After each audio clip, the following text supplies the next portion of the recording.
It was coming back really easily, but now it's just sitting there. No, I do not want you to land on the road. Stick my head out and go, ah.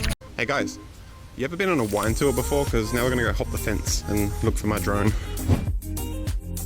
Your drone in the mini-series, the Mini 1, 2, 3 and 4, not being strong enough to get back to you is something that's very common, an everyday problem that someone will have to deal with at very least once in their lives. In this video, I'm going to show you my mistake and tell you what I should have remembered to do before going out and flying my drone. Step 1, observe the environment before you launch your drone.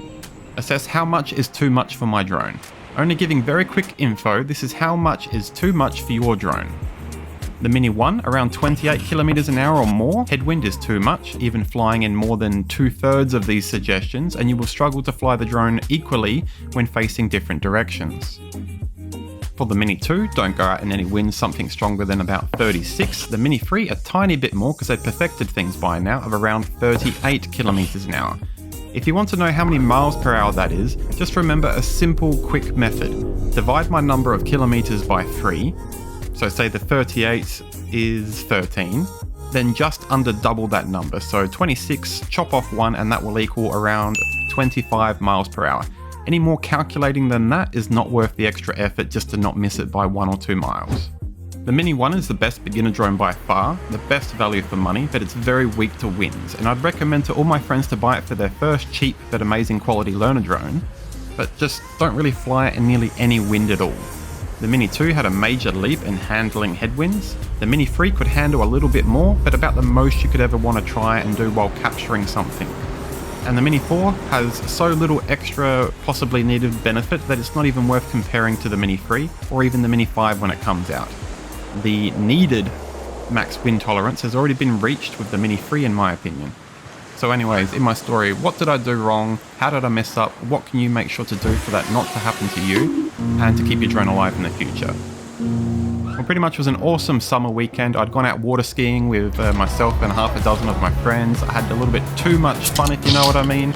Driving the boat and water skiing, I was overly confident, and on our way home, for pretty much no reason at all, in heavy winds developing, I said, let's jump out of our car, hop over a private fence, run up to the top of a grassy hill, and just start flying my cool toy, this Mini 3, spontaneously. Show it off to you guys, show you how far away it can get from me, like 3 kilometers away from us in no time, and just not even think that when I turn around, I had a massive tailwind and now the headwind is in my face and the drone's struggling to come back. A bit embarrassing. Maybe I should have thought before I launched as usual. Just too much fun that day. The guys said to me pretty much as soon as I started flying the drone, isn't it too windy? And I said, no, this little Mini 3 is amazing. The Mini 1, yeah, it can't handle much. The Mini 2, they did a lot better. The Mini 3, it's the best you ever need. This Mini 3 is invincible to winds. Not quite. I got the 3 kilometers away from me really easy, as you can see in this video, and it got back pretty easy, and the wind picked up to probably something like 40 kilometers an hour once the drone was getting back to this hill, because the hill that I was standing on was greatly capturing the wind behind me and giving the drone a very strong headwind. You'll see now in the video, which I'll try and coordinate with what I'm gas bagging about, once the drone gets up to about the 200 meter mark, this is when I just start to hit a brick wall. It was coming back really easily, but now it's just sitting there. So it was just hovering on the spot. I stood there for about 2 minutes trying to yell and scream at my drone to get it just to travel 4 more meters. If you look at the video here, you can see, look, that's all I needed. I'm so close to not landing on this highway. All I need is 4 more meters and I'll land here in the wine field. No, I do not want you to land on the road. So I decided to spin around and whoosh, you just see this drone take off and instantly it's launching, and I said, alright, I've got to land on the other side of the road. And I put the drone down quickly as I can, and I'm not going to show you how messy it was because it's embarrassing.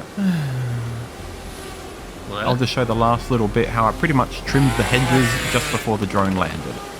Hey guys, you ever been on a wine tour before? Because now we're going to go hop the fence and look for my drone. So now in conclusion, how much wind is too much wind? In my personal opinion, if you take your drone out in anything more than 30 kilometers an hour, you're not going to be able to achieve much. And if you want to be able to fly your drone equally in all directions and film something and not have something very noticeable that the drone is struggling in one direction but not another, then pushing anything over 25 you're probably not going to succeed. And if you want to be very cautious, maybe don't even fly your drone in anything more than 20 kilometers an hour. I can hear people saying now, hang on, how do I even know what 25 kilometers an hour cautious wind feels like? Well, what do you do? I'd probably like get my friend and say, Bobby, come here, take me out in the car. And can you drive 25 kilometers an hour in this 60 zone on our public road and just hope no one honks the horn at you? Bobby would be like, I've got no idea what you're doing. I'd just roll down his window, stick my head out and go, oh, that's what 25 kilometers an hour headwind feels like. Then I'd quickly get him to drive me back to where I'm flying my drone and try and memorize what that feeling of 25 kilometer an hour headwind on my face feels like. If this video has been helpful to you, could you please reward me with clicking on that like button and maybe even subscribing to my YouTube channel? See you next time. Bye. Actiondan, the greatest hero of them all.